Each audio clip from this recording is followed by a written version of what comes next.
Bienvenue pour cette analyse du groupe B des qualifications africaines pour le Mondial 2026, un groupe particulièrement serré. Ah oui, bonjour, c'est le moins qu'on puisse dire. On a la RD Congo, le Sénégal et puis le Soudan. 3 équipes qui se tiennent en un seul point. Exactement, 1 point après 6 journées, c'est fou. Donc une seule place directe pour la Coupe du Monde. C'est ça, et la tension est vraiment palpable. Pour y voir plus clair, on va s'appuyer sur les classements récents, les analyses de matchs de mars et juin, et aussi quelques échos qu'on a eus. Oui, des réactions de joueurs comme Koulibaly ou d'anciens comme El Hadji Diouf, Diawara, via des sources comme Wisport, RFI, CNews, tout ça. Voilà. L'idée, c'est de décrypter un peu cette situation où, en fait, le Soudan, qu'on attendait moins, vient mettre une pression assez énorme sur les 2 grands favoris. Alors, justement, faisons le point. Après 6 matchs, donc en mars 2025, la RDC était leader avec 13 points. C'est ça, 13 points, div de plus 5. Juste derrière le Sénégal. 12 points, mais une meilleure différence, plus 7. Et le Soudan, incroyable, 12 points aussi, avec plus 6, donc 1 point entre les 3. Et les autres, le Togo, le Soudan du Sud, la Mauritanie, ils sont déjà loin derrière, avec 4, 3 et 2 points respectivement. Le jeu se fait vraiment à 3. Concentrons-nous sur le Sénégal. Statut de favori, évidemment. 2 dernières Coupes du Monde. Oui, et donc une attente énorme au pays. Elle a dit, Diouf l'a dit, le Sénégal n'a pas le droit de ne pas participer. La pression est maximale. Et pourtant, en mars, ça a un peu coincé. Ce nul 0-0 contre le Soudan. Oui, un nul très frustrant à domicile, je crois. Ça a montré certaines difficultés face à un bloc bas bien organisé. Ils se sont rattrapés après contre le Togo, 2-0. Une victoire nécessaire, quoi. Nécessaire, oui. Mais pas forcément rassurante sur le plan du jeu à ce moment-là. Heureusement pour eux, il y a eu ce match amical en juin. Ah oui, la victoire 3-1 contre l'Angleterre.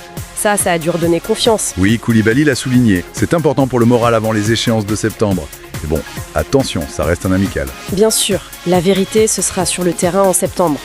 Ils ont le potentiel offensif, ça c'est sûr, meilleure différence de but. Ouais. Mais il faudrait être efficace et surtout, gérer cette pression immense. Les 2 matchs de septembre sont cruciaux.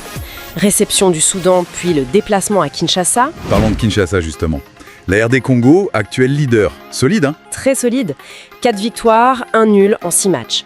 Et surtout, comme vous disiez, imprenable à domicile. Invaincu à Kinshasa et 0 but encaissé chez eux dans ces éliminatoires. C'est leur grosse force. Le stade des Martyrs est une vraie forteresse. Ils ont montré du réalisme aussi, avec des buts importants de Bonganda, Piquel, Mayele. Ils ont gagné contre le Soudan du Sud et la Mauritanie en mars 1-0 et 2-0. Sérieux, hein ? Voilà. Maintenant, le grand défi pour eux, c'est de confirmer face aux 2 autres gros morceaux.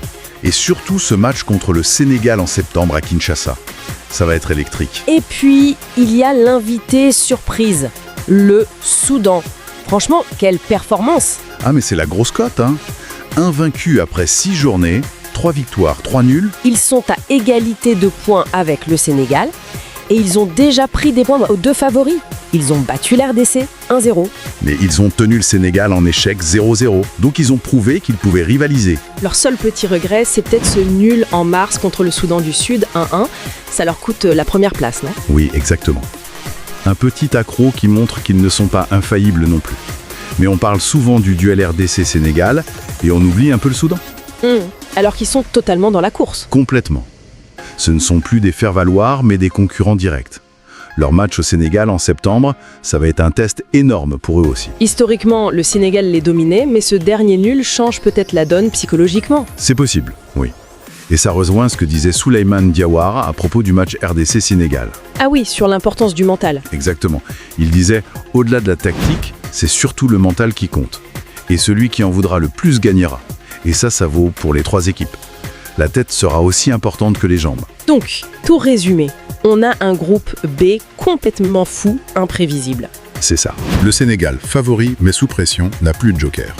La RDC, solide leader, surtout chez elle, tient son destin. Et le Soudan, l'outsider qui déjoue tous les pronostics et qui a prouvé qu'il fallait compter avec lui jusqu'au bout. Les matchs de septembre Sénégal-Soudan et RDC-Sénégal s'annoncent décisifs, voire fatal pour l'un des 3. Tout à fait.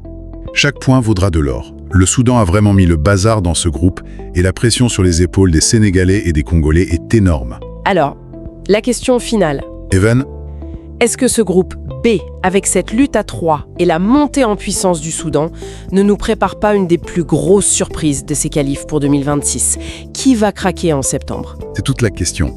Pour suivre ça de près et toute l'actu du foot, notamment africain, une chaîne intéressante, c'est Monde du Foot. N'hésitez pas à aller voir et à vous abonner. Voilà, c'est noté. Merci pour cette analyse très claire. Merci à vous. Et à bientôt, avec 2 matchs clés, Soudan et puis la RD Congo. Oui, bonjour. C'est un moment absolument crucial. Le groupe B est hyper serré. La RDC est en tête, oui, 13 points en 6 matchs.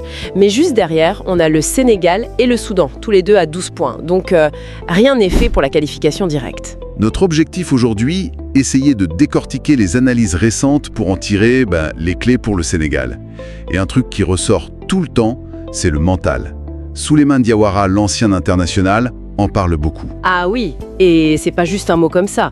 Diawara, il le dit cash. Celui qui en voudra le plus gagnera. C'est intéressant comme analyse. Ça met l'accent sur l'engagement total. D'ailleurs, Kalidou Koulibaly aussi, après la victoire contre l'Angleterre, il parlait de mentalité, cette capacité à revenir, à ne rien lâcher. Et puis El Hadji Diouf qui rajoute une couche de pression. Le Sénégal n'a pas le droit de ne pas participer. C'est énorme comme attente. Comment l'équipe gère ça, concrètement ? C'est tout l'enjeu, justement. Cette victoire contre l'Angleterre, oui, ça a donné de la confiance, Koulibaly le dit lui-même, mais attention, il prévient, faut pas se galvaniser. Il y a une ligne très fine entre la bonne confiance et puis l'excès, quoi. Et cette préparation, affronter l'Irlande, l'Angleterre, c'était aussi pour ça, pour engranger de la confiance avant ces matchs de septembre. C'était réfléchi comme stratégie. Et cette confiance, justement, elle va être testée direct. D'abord le Soudan, qu'ils reçoivent en septembre. Historiquement, le Sénégal est favori, non ? Sur le papier, oui. Il y a eu 3 victoires en 3 matchs par le passé. Mais attention, le Soudan, c'est la grosse surprise du groupe. Faut pas oublier qu'ils ont fait 0-0 contre le Sénégal en mars dernier. Bon, c'était sur terrain neutre, mais quand même, c'est un avertissement. Oui, c'est vrai. Ils sont à égalité de points, ils ont battu la RDC chez eux et surtout, ils sont invaincus. Leur gardien, Mohamed Mustafa, il avait été incroyable en mars. Franchement, les sous-estimer, ce serait une erreur tactique majeure. Tenir en échec une fois, même sur terrain neutre, est-ce que ça en fait une menace constante ou c'était juste un bon jour pour eux ? C'est une bonne question. Peut-être pas une menace qui va dominer le jeu, non, mais leur capacité à obtenir des résultats, leur solidité derrière, leur invincibilité, ça prouve qu'ils savent poser des problèmes. Et ce match nul de mars, ça leur a donné une sacrée confiance. Ils vont jouer leur carte à fond. D'accord. Et après ça, le déplacement, qui fait un peu peur. Kinshasa, contre la RD Congo, le leader actuel. Ah là oui, on change de registre. C'est la finale du groupe pour beaucoup. La RDC, c'est très costaud à domicile, au Stade des Martyrs. Bilan, que des victoires et 0 but encaissé dans ces qualifs. 0 but encaissé. Ah oui, quand même. L'ambiance, elle sera électrique. Et puis les conditions, la pelouse notamment, ce sera très différent de l'Europe. C'est un énorme test de caractère, d'adaptation. Alors face à ces défis, un Soudan solide, une RDC intraitable chez elle, sur quoi le Sénégal peut s'appuyer concrètement ? Quelles sont les armes ? Sur ses forces bien connues, le talent individuel, ça c'est clair, l'expérience des joueurs qui évoluent dans les grands championnats, Koulibaly l'a rappelé, et puis surtout ce qu'ils ont montré contre l'Angleterre, une vraie identité de jeu, la capacité à rivaliser et cette fameuse mentalité. Leur différence de but aussi, plus 7, c'est la meilleure du groupe. Ça montre qu'offensivement, il y a du potentiel. Il faudra jouer sans complexe, oser, même dans des contextes difficiles comme Kinshasa. Pour ce groupe où ça se joue à un point près entre 3 équipes, chaque détail compte. Un faux pas et c'est fini, ou presque. Exactement. Le Soudan l'a bien vu en mars dernier. Ils font match nul 1-1 contre le Soudan du Sud. Ce point perdu, aujourd'hui, il leur coûte la première place. Donc les matchs de septembre, Sénégal-Soudan, puis RDC-Sénégal, c'est plus que décisif. C'est des matchs à 6 points, en quelque sorte. Donc pour résumer, les clés pour le Sénégal. Un mental d'acier, bien gérer la confiance née de la prépa, respecter mais pas craindre des adversaires coriaces, et puis surtout réussir à exprimer tout son potentiel technique et tactique. C'est tout à fait ça. Il faudra allier la détermination, la concentration de chaque instant et l'efficacité bien sûr. Gérer la pression, l'environnement, surtout à Kinshasa, ça va être aussi un facteur clé. Et pour finir, une petite question qui reste en suspens. Au-delà de la tactique, du mental du moment, comment est-ce que le poids de l'histoire récente, champion d'Afrique oui, mais aussi des parcours parfois frustrants en Coupe du Monde, et puis l'attente de tout un pays, Comment tout ça va peser sur les joueurs dans ces moments cruciaux? Voilà de quoi réfléchir. Merci d'avoir suivi cette analyse.